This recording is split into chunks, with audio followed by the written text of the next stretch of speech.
There is a forest on the edge of a Romanian village that the locals do not name.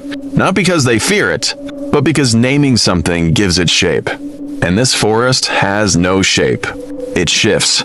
It listens. It remembers. Old people say the trees there grow differently, not upward, but inward, bending toward one another like they're whispering secrets. Children are told never to wander past the tree line, not because of wolves or wild boars, but because the forest has a way of keeping what enters. The first story came from a shepherd named Bogdan, decades ago. He claimed that on fog-heavy mornings, the forest breathed. Not metaphorically, he said the mist moved in and out, like lungs beneath the earth. And sometimes, when the fog was thickest, he heard voices inside it. Not human voices. Not animal. Something older. Bogdan said the forest was remembering something. Remembering someone. Most dismissed him as a man too familiar with solitude. But others noticed strange things too. Birdsong that stopped abruptly when you approached. Wind that changed direction the moment you stepped near the first row of trees. And the feeling, subtle but undeniable, that you were being watched. Not by eyes, by memory. The villagers believed the forest grew from something ancient. Something buried long before the first homes were built. A tragedy. A ritual. A secret. No one agreed on the details, but everyone agreed on one thing. The forest was alive in a way forests should not be. And on certain nights, when the moon was thin and the sky was quiet, people claimed they saw shapes moving between the trunks. Not animals. Not people. Shadows that walked like memories, trying to find their way back into the world. This is where our story begins, at the edge of a forest that does not forget. Bogdan's story lingered in the village for years, drifting between disbelief and quiet unease. But the forest didn't wait for belief. It acted. One autumn evening, a young woman named Mara went searching for her dog, a restless mutt that had slipped its leash and vanished toward the tree line. She followed its barking through the tall grass until she reached the edge of the forest, that place where the world seemed to hesitate. The moment she stepped past the first row of trees, the air changed. It thickened. It cooled. Sound folded inward, as if the forest swallowed every noise she made. Mara called out for her dog, "Totto!" But her voice didn't echo. It simply dissolved. The trees around her leaned in strange directions, their trunks bending like old backs carrying heavy memories. The fog clung low to the ground, moving in slow pulses, rising and falling like breath. She walked deeper. The forest floor felt soft, almost warm, as if something beneath it shifted when she stepped. And then she heard it. Not her dog, not an animal, but a faint murmur.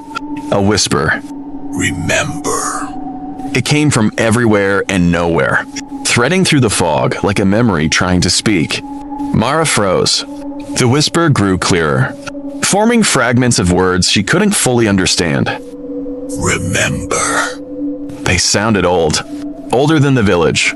Older than the language she knew. Her dog barked again, but the sound was wrong.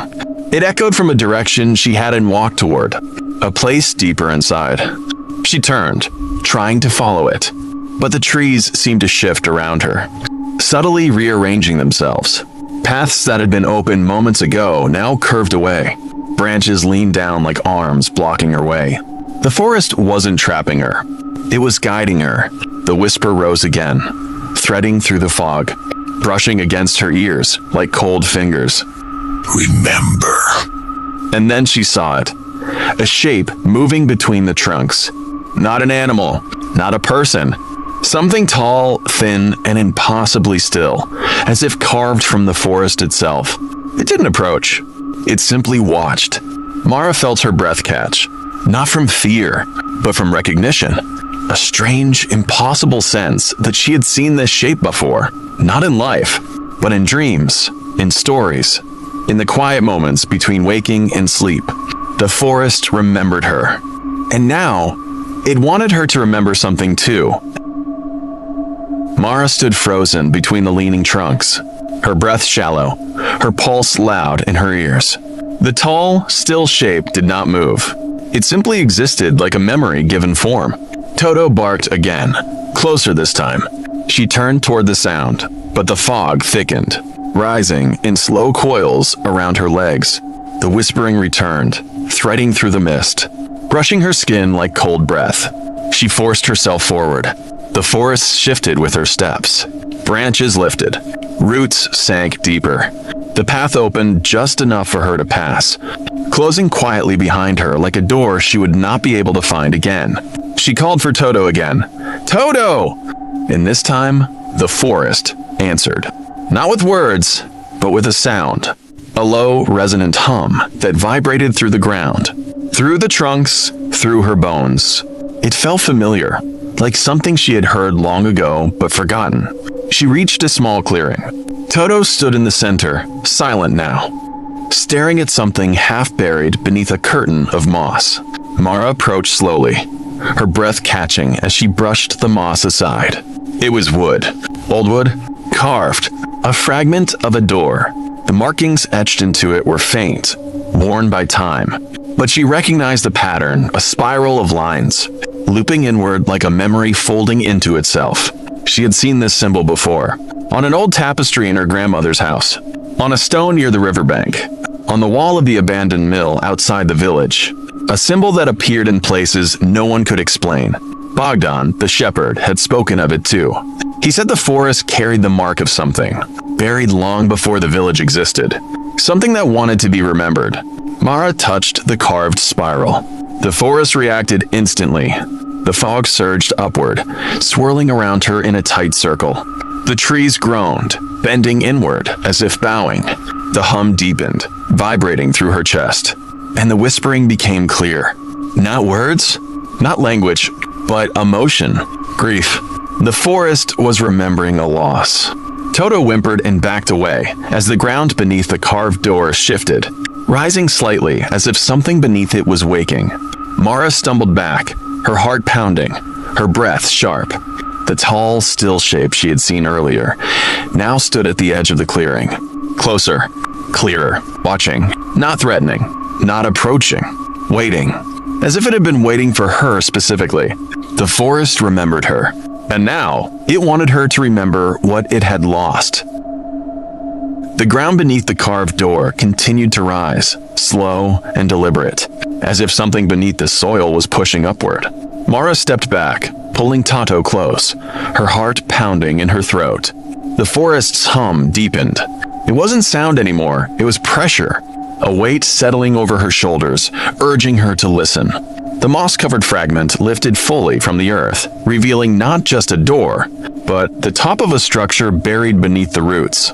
Wood fused with soil, carvings swallowed by time. A building the forest had tried to forget and now struggled to remember.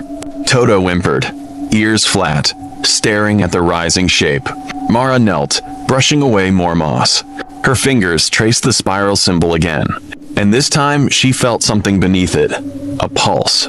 A faint rhythmic throb, like a heartbeat trapped in the wood. The whispering returned, clearer now, threading through the fog with urgency. She didn't understand the words, but she understood the feeling. Longing, loss, a plea. The tall shadow at the edge of the clearing shifted slightly, its form bending with the trees, as if it were part of them. It didn't step forward. It didn't threaten. It simply waited, patient, ancient, expectant.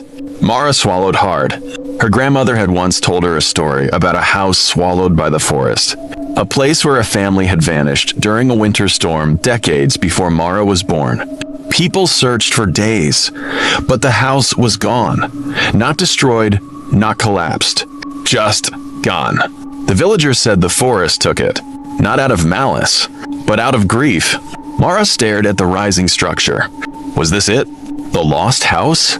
The one her grandmother whispered about on cold nights? The hum grew louder, vibrating through her bones. The fog tightened around her like a cocoon.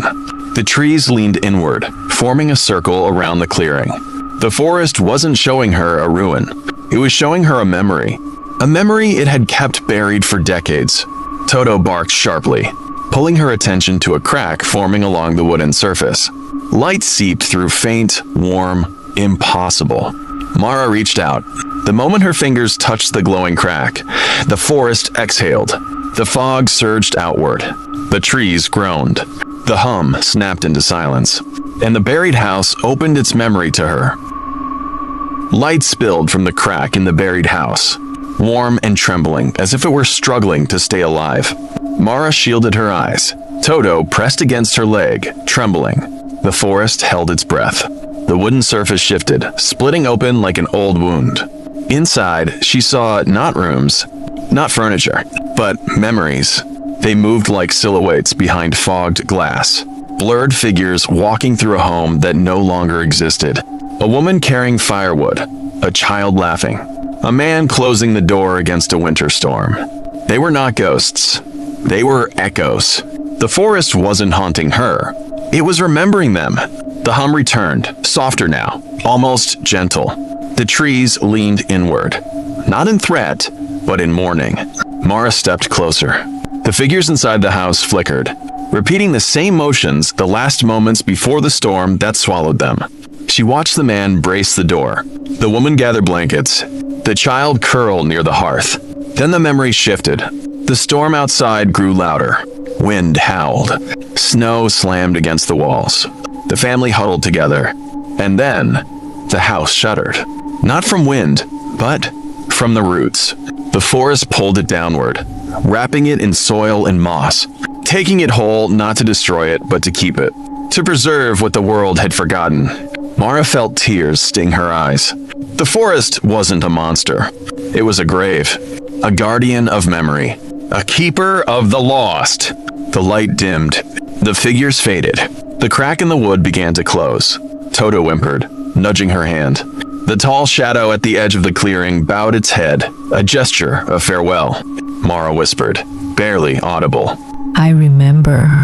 The forest exhaled. The fog loosened. The trees straightened. The hum faded into silence.